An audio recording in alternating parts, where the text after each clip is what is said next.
बहन जी तो बहन जी हैं। बहन जी तो वो आयरन लेडी हैं जो अपने स्वाभिमान के साथ कभी समझौता नहीं करती हैं। वो कभी किसी के पास नहीं जाती हैं एक एक सीट के लिए, इधर उधर भीख मांगने के लिए।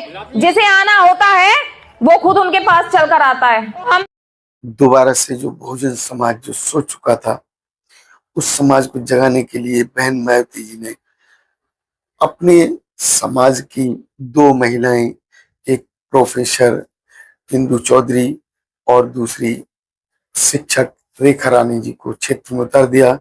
और ये दो महिलाएं जो कि गजब का काम कर रही है। तो किसी भी तरह से समाज में ये भ्रम फैलाएंगे विरोधी कि बहन जी ना आए और बहुजन समाज भटका रहे, आपको सत्ता ना मिले, आपको कुर्सी ना मिले, आपके बच्चों की सरकारी नौकरी ना लगे, आप राशन के ऊपर निर्भर रहो, आपको अच्छे स्कूल या हॉस्पिटलों में सुविधा ना मिले।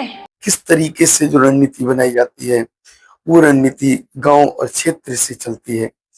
किसी भी सत्ता को पाने के लिए गांव से जो राजनीति चलती है, उस राजनीति को गांव से चलाने के लिए कैडर कैंपों का आयोजन करना जरूरी होता है।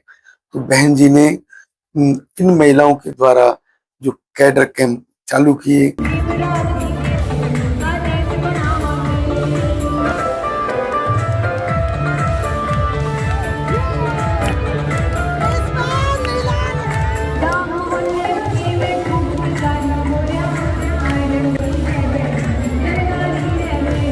जो समाज के लीडर हैं वो भी कैडर कैंप शुरू कर रहे हैं। जो सत्ता की जो चाबी वो गांव से निकलती है और किस तरीके से गांव में कैडर किए जा रहे हैं ये देखिए आप। बहन जी दोबारा सत्ता में आए क्योंकि बहन जी तो बहन जी हैं। बहन जी तो वो आयरन लेडी हैं जो अपने स्वाभिमान के साथ कभी समझौता नहीं करती हैं। वो कभी किसी के पास नहीं जाती हैं एक एक सीट के लिए, इधर उधर भीख मांगने के लिए। जिसे आना होता है वो खुद उनके पास चलकर आता है। हम तो ऐसे कुनबे से जुड़े हुए हैं जिसने कभी बहुजनों के हितों के लिए कभी अपने स्वाभिमान के साथ समझौता नहीं किया। तो इसलिए हम सबको ये पता रहे कि यदि हम बटेंगे तो कमजोर होंगे, यदि हम हाथी के साथ जुड़ेंगे तो जैसे माननीय काशीराम जी के नाम पर एक आवास योजना बहन जी ने चलाई थी, किसी ने आज तक गरीबों को घर नहीं दिए। उन्होंने गरीबों को काशीराम आवास योजना के तहत घर भी दिए। बताइए घर कौन देता है? घर किसी ने नहीं दिए। वो तो किसी भी तरह से समाज में ये भ्रम फैलाएंगे विरोधी कि बहन जी ना आए और बहुजन समाज भटका रहे, आपको सत्ता ना मिले, आपको कुर्सी ना मिले, आपके बच्चों की सरकारी नौकरी ना लगे, आप राशन के ऊपर निर्भर रहो, आपको अच्छे स्कूल या हॉस्पिटलों में सुविधा ना मिले। ये अब एक बात बताओ कि राशन कितने का मिल जाता है साल में? मुश्किल से 10-12 हजार का मिल जाता होगा। और अगर सरकारी नौकरी मिलेगी तो किसी भी डिपार्टमेंट में अब 35-40 हजार से तो शुरू है सैलरी। तो बताओ कितना घाटा कर रहे हैं गरीबों का। और गरीब आदमी ये खुश हो जाता है कि राशन पहले 5 किलो था, 10 किलो चावल मिल रहे हैं। तो बहन जी वायदे नहीं करती हैं, बहन जी जमीनी स्तर पर सारी सरकारी सुविधाएं, सरकारी योजनाएं हर गरीब की चौखट पर पहुंचाने का कार्य करती हैं। इसलिए अधिकारियों के पसीने छूटते हैं। पुलिस प्रशासन कांपता था बहन जी के शासनकाल में। बहन जी तो वो फायर हैं जिनके एक ट्वीट से पूरे भारत में हलचल मच जाती है बिना सड़कों पर आए। तो अब हमारी भी जिम्मेदारी बनती है, जब हमारे पास बहुजन समाज का इतना बड़ा ब्रांड है, बहुजन शेरनी बहन कुमारी मायावती, इनके रुतबे में कोई कमी ना आए, क्योंकि इनके कमजोर होने का मतलब है हम सबकी आवाज को हमेशा के लिए बंद कर देना। तो इसलिए समय रहते हुए हमें सचेत हो जाना चाहिए कि सब लोग हम जानते हैं बहन जी का शासनकाल कैसा था। बार बार दोहराकर क्या फायदा। बहन जी ने बहुत काम किए हैं और सबसे बड़ा काम है सम्मान और स्वाभिमान। जब उत्तर प्रदेश में पहली बार मुख्यमंत्री बनी थी बहन जी, तो सम्मान और स्वाभिमान से सिर उठाकर चले थे हम सब लोग। ये तो सबसे बड़ी दौलत है, इस चीज का तो कोई मुकाबला नहीं है। तो इसलिए सब एकजुट रहें, संगठन के साथ, मजबूती के साथ, सामाजिक रूप से भी, राजनीतिक रूप से भी। कि एक रहने में ही हमारी भलाई है, एक रहने में ही हमारे समाज का उद्धार हो पाएगा। नहीं तो बहुत ऐसा बहुत ही कम हो पाता है कि कोई कभी पुरुष कोई ऐसा मसीहा निकले किसी गरीब की आवाज उठाए। जो निकलता है ना उसे दबाने की पहले सोचते हैं, किसी भी तरह से रास्ते से हटाया जाए, क्योंकि जो लोगों के बीच में जा रहा है, जो लोगों की आवाज बन रहा है, व्यक्ति जिसकी आवाज में तेज है, लोग जिसे सुन रहे हैं, उसे दबाने की कोशिश की जाती है। से ज्यादा खतरा उस व्यक्ति पर ही रहता है जो समाज की लड़ाई लड़ता है। तो इसलिए 2027 हमारा है, हमारी बहन जी का है, बीएसपी पार्टी का है। बिल्कुल निश्चिंत होकर बहन जी के हाथ मजबूत करिए और अपनी वोट बैंक की ताकत को समझिए। जय भीम, जय भारत।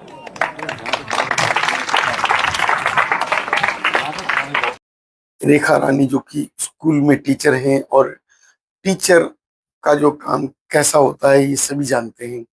वो अपना टीचिंग करने के बाद क्षेत्र में निकल जाती हैं और क्षेत्र में गांव-गांव, शहर-शहर जाकर अपने जो भोले वाले समाज है, उस समाज को जो कि बहकाकर, बहलाकर जो दूसरी पार्टियों ने अपने साथ मिला लिया, उस समाज को दोबारा से वापसी लाने का कार्य कर रही हैं। जो बहुजन समाज के प्रति जो जो सोच बहुजन समाज पार्टी की अभी जो है दोबारा से जो रिटर्न हुई है, बहुजन समाज पार्टी जो कि समाज के बीच में दोबारा से अपनी जगह बनाने की कोशिश कर रही है। शायद 2027 में कुछ परिवर्तन हो सकता है और जो परिवर्तन जो होगा वो तो 2027 में दिखाई देगा।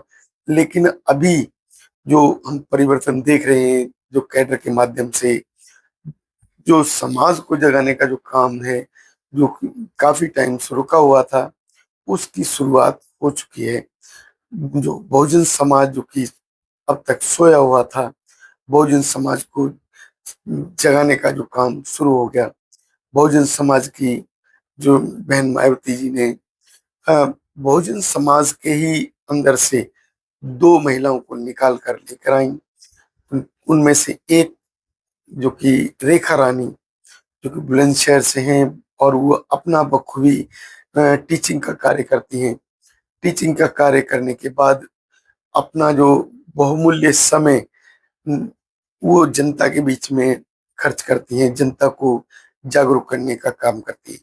जनता के बीच में जा जाकर मीटिंग लगाती हैं, जनता के बीच में जाकर बहुजन समाज के उस मिशन को बताती हैं जो बहुजन समाज ने अब तक जो है मिशन को टारगेट किया था। बहुजन समाज में किस तरीके से वो क्रांति आई थी, उस क्रांति को दोबारा जगाने की कोशिश की जा रही है। बाबा साहब ने जो सपना देखा था दलित समाज को एकजुट करने का, दलित समाज की सत्ता लाने का, उन्होंने जो इशारा किया था कि संसद की तरफ जाइए, तो संसद की तरफ का जो उनका इशारा था वो दोबारा से बहन मायावती जी के द्वारा निर्देशित किया गया और 2027 में बड़ा परिवर्तन देखने को भी मिलेगा। क्योंकि जो बहुजन समाज है वो बहुजन समाज भोला वाला है, लेकिन बहुजन समाज को यदि जो जगाने का पूरी तरीके से जो कार्य किया जा रहा है और जो बहुजन समाज अभी तक सोया हुआ था, अगर उसकी सोच बदल पाई तो शायद 2027 में बहुजनों की सत्ता होगी। और उसी तरीके से जो बहुजन समाज के हित के भी कार्य किए जाएंगे। बहुजन समाज की जो शिक्षा को खत्म किया जा रहा है, वो स्कूल जो बंद किए जा रहे हैं उन्हें स्कूलों को दोबारा से शुरू किया जाएगा और नए नए स्कूलों की भी उम्मीद की जाएगी कि नए नए स्कूल भी खोले जाएं और जो जो शिक्षा का आधार है वो मॉडर्न आधार भी दिया जाएगा। क्योंकि बहन मायावती जी जो बहुजन समाज के प्रति जागरूक रहीं और बहुजन समाज के प्रति जागरूक होने के कारण ही उन्हें आयरन लेडी का खिताब भी दिया गया और पूरी तरीके से बहुजन समाज के प्रति समर्पित बहन मायावती जी वो समाज के अंदर वही दोबारा से सोच पैदा करना चाहती हैं जो सोच 2014 से पहले थी, जब 4-4 बार हमारी सरकार बनी और सरकार बनने के बाद हमारा जो समाज है वो निखर कर आया। समाज को हक अधिकार मिले, समाज को शिक्षा का अधिकार मिला, अच्छे अच्छे स्कूलों में समाज को जाने का मौका मिला, स्कॉलरशिप दी गई, उससे स्कॉलरशिप के माध्यम से समाज के लोग जो शिक्षित हुए और नई नई पोस्टों पर उन्होंने अपने आप को सृजित किया। बहन मायावती जी चूंकि पूरा जीवन उन्होंने समाज के प्रति समर्पित किया और साहब कांशीराम जी के उस विचारधारा को फैलाने का काम किया। बाबा साहब की उस सपने को पूरा करने का जो काम किया, जो सपना बाबा साहब ने देखा था, जो समाज है, समाज को इस तरीके से भी बहला फुसलाकर बीजेपी सरकार उसको अपने साथ लेकर चल दी और समाज जो कि अलग अलग संगठनों में, अलग अलग पार्टियों में बंटता दिखाई दे रहा है। क्योंकि समाज की जो एकजुटता होनी चाहिए वो एकजुटता अभी नहीं बन पा रही। समाज अगर एकजुट नहीं होगा तो समाज सत्ता भी नहीं पा सकता, और अगर सत्ता नहीं मिलती है तो किसी तरीके से समाज के जो कार्य हैं वो भी पूरे नहीं हो सकते। समाज को शिक्षा नहीं मिल सकती, समाज को रोजगार नहीं मिल सकता, समाज को स्वास्थ्य भी नहीं मिलेगा। अगर हमारी सरकार 5 किलो और 7 किलो राशन लेकर हमें हमारा जीवन बनाने की कोशिश कर रही है तो ये हमारा भ्रम है, क्योंकि 5 किलो और 7 किलो राशन से हमारा जीवन नहीं कट सकता, हमारा जीवन नहीं संवर सकता। हमारे जीवन को संवारने के लिए शिक्षा का आधार चाहिए, और शिक्षा का आधार स्कूलों में होता है। स्कूलों में वर्तमान सरकार टीचर भर्ती नहीं कर रही। सरकार की अपनी जो पॉलिसी है वो किसी तरीके से कारगर नहीं हो पा रही। तो जो शिक्षा तो बहुजन समाज से दूर कर दी गई। अब रोजगार की बात करी जाए, रोजगार भी सत्ता के द्वारा बहुजन समाज से दूर कर दिया गया, क्योंकि जो आरक्षण का माध्यम बाबा साहब ने दिया था वो माध्यम बहुजन समाज पार्टी ने खत्म कर दिया, उसको प्राइवेटकरण कर दिया। प्राइवेटकरण के माध्यम से जो रोजगार की स्थिति थी वो खत्म कर दी। अब जो सरकारी नौकरियां खत्म कर दी, सरकारी क्षेत्र को खत्म कर दिया, प्राइवेटकरण कर दिया। प्राइवेटकरण करने के कारण जो सत्ता से जो दूर होता जो समाज और नौकरियों से दूर होता समाज, शायद 2027 में दोबारा अपना वर्चस्व लेकर आए, और जो कि बहुजनों की सत्ता 2027 में अगर बनती है तो शायद दोबारा से हम अपने हक अधिकार की बात कर सकेंगे। अगर हम अपने हक अधिकार पाने में सफल हो जाते हैं तो हमारे जो अभी तक स्कूल कॉलेज बंद कर दिए गए, हमारे अधिकारों को छीन लिया गया, शिक्षा को हमसे दूर किया गया, वो हम दोबारा से लागू करा पाएंगे। हम जो कि अपने रोजगार पे संपन्न तो हो नहीं पा रहे, हमारा जो मुख्य आधार नौकरी पेशा है, और हमसे जो नौकरी का व्यवसाय हमसे छीन लिया गया, हमसे सरकारी नौकरियां हैं छीन ली गई। वर्तमान सरकार ने हमें नौकरियों से दूर कर दिया, हमें बेरोजगार कर दिया। तो इस स्थिति को हम दोबारा ना बन पाए, हम दोबारा ऐसे काम ना करें जो कि फिर मनवादी सरकार आ जाए और सत्ता पर हावी हो जाए, फिर हमारे साथ वही भेदभाव होने लगे। तो इसके लिए हमें सजग रहना है, और जो हमारे बहुजन समाज के जो कैडर शुरू हो रहे हैं इन कैडरों को अवश्य लें। यदि आप हमारी वीडियो से सहमत हैं तो हमारे चैनल को सब्सक्राइब करें और वीडियो को लाइक और शेयर अवश्य करें।